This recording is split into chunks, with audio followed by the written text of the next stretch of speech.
हमारे साथ आज एक ऐसी लड़की है जो कि मानव तस्करी की शिकार हो गई। और आज ये चेहरा आप देख सकते हैं कि किस तरह डरी सहमी आज अपने घर में आकर के मुस्कुरा रही है। लेकिन फिर भी इस तरह का डर, अगर कोई लड़की मानव तस्करी की शिकार होती है तो वो अपनी जिंदगी के इतने खतरनाक पलों से गुजरती है कि शायद इसका अनुमान हम लोग भी लगा सके। लेकिन हमारे साथ आप इस लड़की को देख रहे हैं जो कि एक नाबालिग 12 साल की लड़की है और इसका नाम है पूजा कुमारी। लेकिन आपको बता दें कि यही वो पूजा कुमारी है जिसका मैंने पहले भी कवरेज किया था कि एक लड़की इसके ही गांव की है जिसका नाम है सीमा। और सीमा ने इसे मानव तस्करी की धंधा में धकेल चुकी थी और इसे बेच करके दिल्ली और दिल्ली से राजस्थान तक पहुंचाने की काम सीमा ने किया। लेकिन आपको बताना चाहते हैं कि ये पूजा कुमारी अपनी ताकत और अपनी मेहनत के साथ लगातार लड़ती रही उन आरोपियों से जिन लोगों ने मानव तस्करी का धंधा का शिकार बनाया था। और इसे जो अपने साथ लेकर के गए थे, आज एक को जेल के सलाखों के पीछे डाल चुका है। लेकिन यहाँ पे पूजा हमारे साथ है, पूजा से भी बातचीत करेंगे और आपको बताएंगे कि पूजा किस तरह की घटना से शिकार हुई थी। लेकिन एक बात हम बताना चाहेंगे, इस वक्त हम मौजूद हैं झारखंड के मिर्जा चौकी थाना क्षेत्र के अंतर्गत बंगलिया टोला गांव में। और यहाँ पे मानव तस्करी का ये धंधा जो कि लगातार 3 राज्यों से हो करके गुजरी।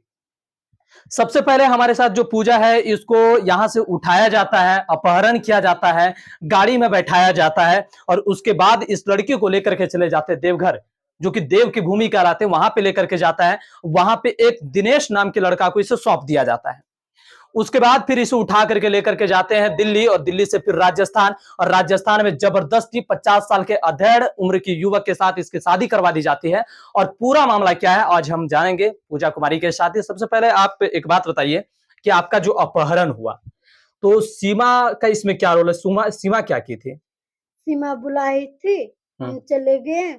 बोली चलो उधर जाएंगे तो हम बोला हाँ। अच्छा, सीमा ही यहाँ से उठा करके लेके गई थी। हाँ, सीमा ही उठा के पहले लेके गई अच्छा, थी। वो किसको दे दी थी? दिनेश को दे दी दिनेश थी। दिनेश कहाँ लेके गया था आपको? देवघर। देवघर। उसके बाद जैसे ये बता रहे कि दिनेश उठा करके इसे देवघर लेके गया, उसके बाद देवघर से आपको कहाँ लेकर के गया? राजस्थान लेके राजस्थान लेके गया। दिल्ली का एक लड़का था जिसका नाम धर्मपाल बताया जा रहा था, लगातार उससे भी कांटेक्ट हुआ। वो धर्मपाल कहाँ का रहने वाला था? वो धर्मपाल ही गांव है और उसका नाम भी धर्मपाल अच्छा, है। आपका शादी एक अधेड़ उम्र के लड़के के साथ की गई थी जिसका अनुमान से 50 या 52 साल लगता है। तो क्या आप उस अपने मर्जी से उससे शादी किए थे? मर्जी से नहीं किए थे, एक जिद्दी वो शादी करने के लिए बोल रहा था। जबरदस्ती शादी करने के लिए बोल हाँ, रहा था। जबरदस्ती शादी करने के लिए बोल रहा था वो। जैसे कि हमें पूजा बता रही कि इसके साथ जबरदस्ती शादी करने का दबाव बनाया गया और जबरदस्ती इसे एक अधेड़ उम्र के युवक के साथ शादी करवा दिया जाता है। और यही वो पूजा है जो कि मानव तस्करी के शिकार होकर के लगातार लगभग 25 दिनों तक मानव तस्करी के लोगों के पास रही। और ये वही झारखंड है जहां से कि लोग अच्छे अच्छे कामों करके निकलते हैं, लेकिन ये लड़की मानव तस्करी की शिकार हो जाती है और घर के बगल से इस लड़की का अपहरण कर लिया जाता है। और अपहरण करके इसे देवघर, देवघर से दिल्ली, दिल्ली से राजस्थान के रास्ते होते हुए एक अधेड़ उम्र के युवक से शादी करवा दिया। अच्छा, एक बात बताइए, जब आपकी शादी करवा दी गई, आप उसके बाद कहाँ लेकर के गया शादी होने के बाद? अपना घर लेके गया था। कौन लेके गया? वो अच्छा, जिसके साथ आपका शादी करवाया गया था उस लड़का का क्या नाम था? कालू जी। कालू जी ये नाम बता रहे हैं। और वो लड़का कहाँ का था? राजस्थान हाँ, कि दिल्ली? राजस्थान के हैं वो। राजस्थान का वो लड़का था। और सोचिए कि लिंक कितना बड़ा था सीमा का, जो कि एक लड़की मिर्जा चौकी से एक नाबालिग लड़की का अपहरण करती है और देवघर होते हुए राजस्थान, दिल्ली होते हुए राजस्थान तक चली जाती है।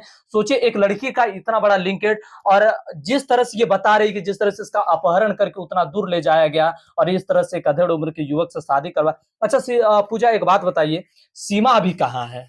सीमा नहीं मालूम। सीमा को आप पहले से जानते थे? नहीं जानते थे वो। सीमा कहाँ की रहने वाली है? सीमा इधर की रहने वाली, उसकी माँ। अच्छा, आप वहां से मतलब पुलिस आपको बरामद कैसे किया ये बता दीजिए।